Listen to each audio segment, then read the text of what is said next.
Monday, 12 comments. Tuesday, 27 comments. Wednesday, 36 comments. Thursday, 54 comments. Friday, 89 comments and counting. That's what happened when Emma, one of my clients, ran her first community challenge after months of struggling with engagement. Before this, she was lucky to get 5 comments a week. She tried everything: thoughtful questions, valuable content, consistent posting, but nothing moved the needle until she introduced a simple 5-day challenge. The transformation wasn't just in numbers. Suddenly, members who had never posted before were sharing their experiences. People were responding to each other, not just to Emma. And most surprisingly of all, when the challenge ended, the engagement continued. What made the difference? It wasn't luck or magic. It was the strategic use of gamification through the challenge. And today, I'm going to pull back the curtain to show you exactly how challenges can become your community's secret weapon. Hi, friends. Welcome to Your Community Strategist. I'm your host, Rachel Starr. And this is the first episode in our special series on gamification and community challenges. By the end, you'll understand not just why challenges work, but how to harness their power to transform your own community.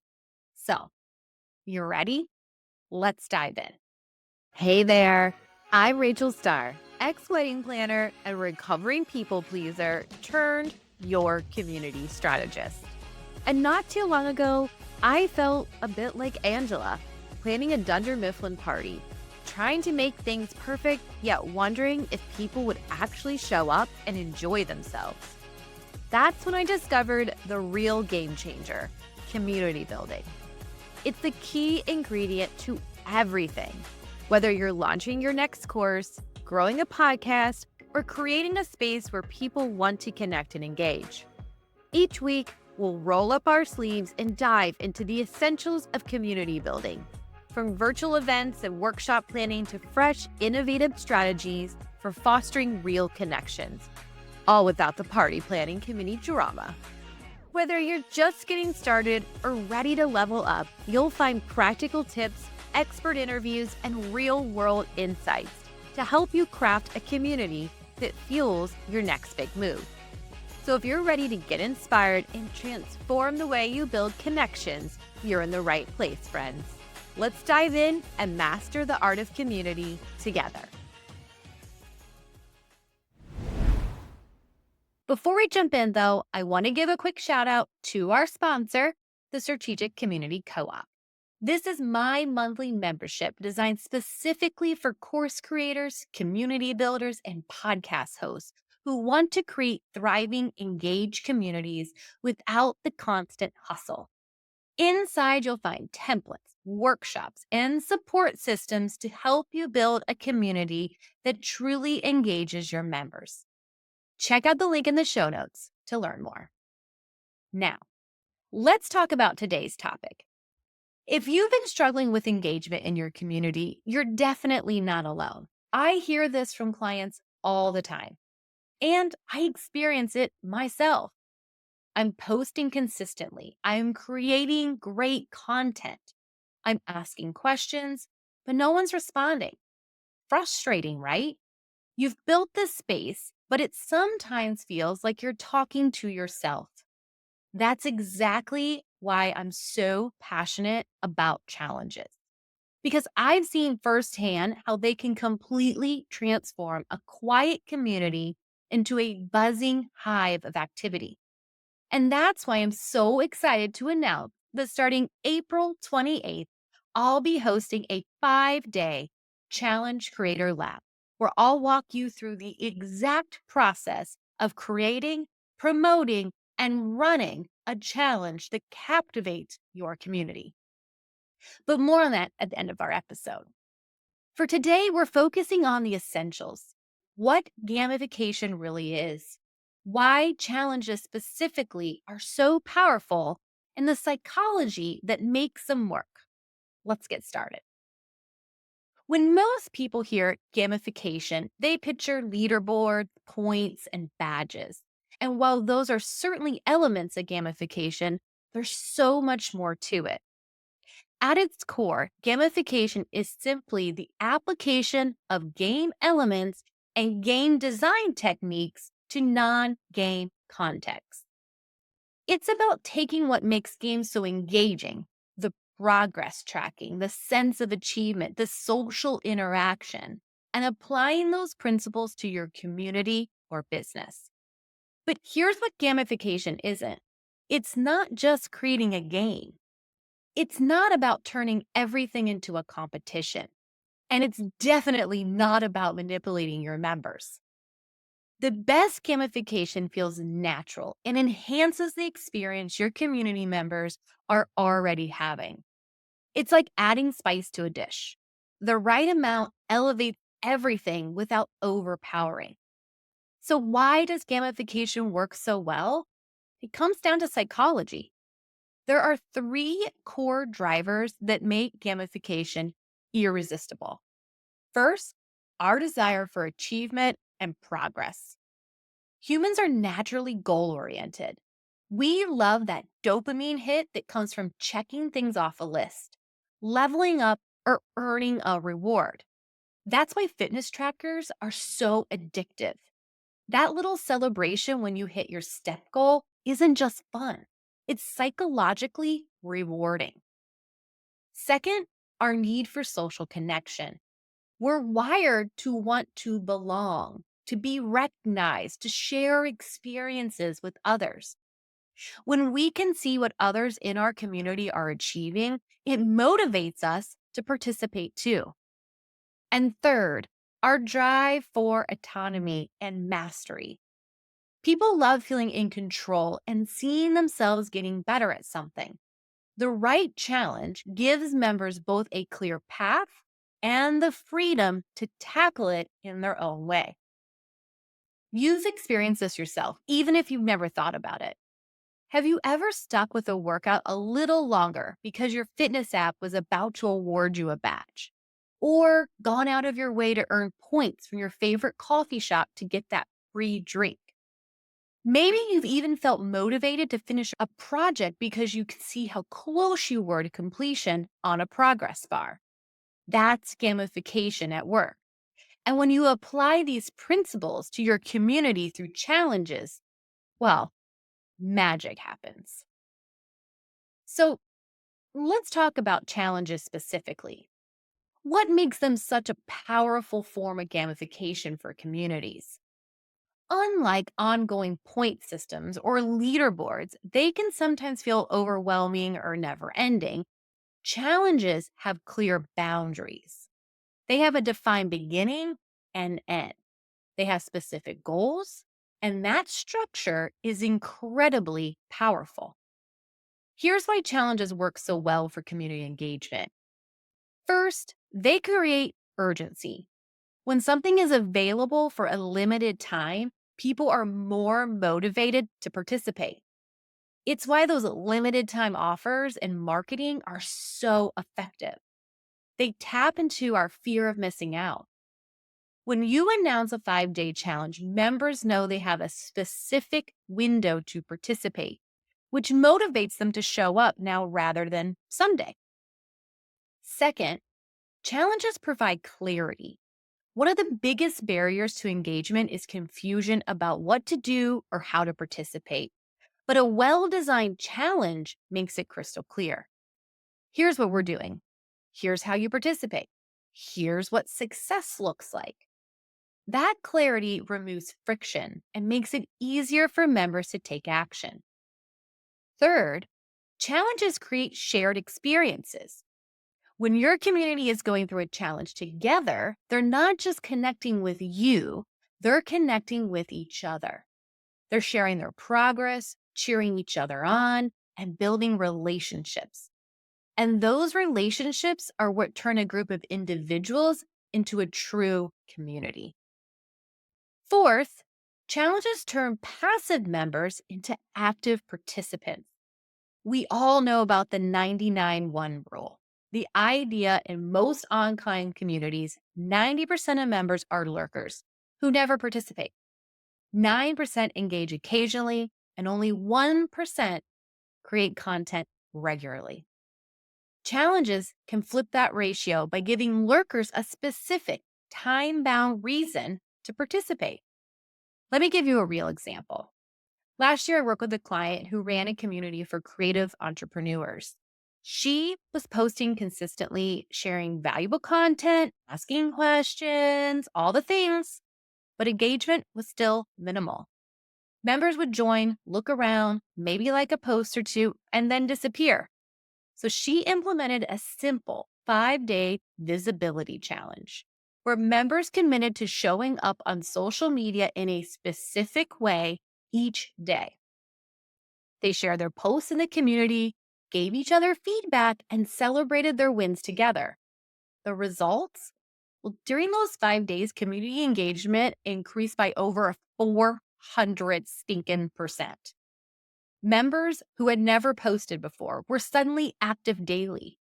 Even better, after the challenge ended, overall engagement remained 150% higher than before. Why? Because people had formed connections, broken the ice, and established a habit of participation. Another client in the wellness space saw similar results with a morning routine challenge.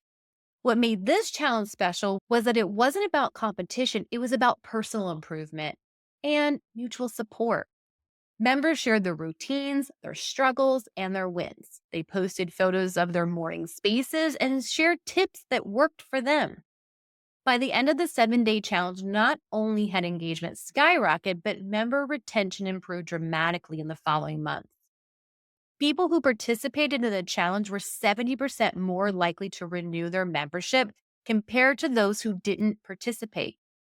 And these aren't isolated examples. I've seen this pattern repeat across industries, niches, and community types.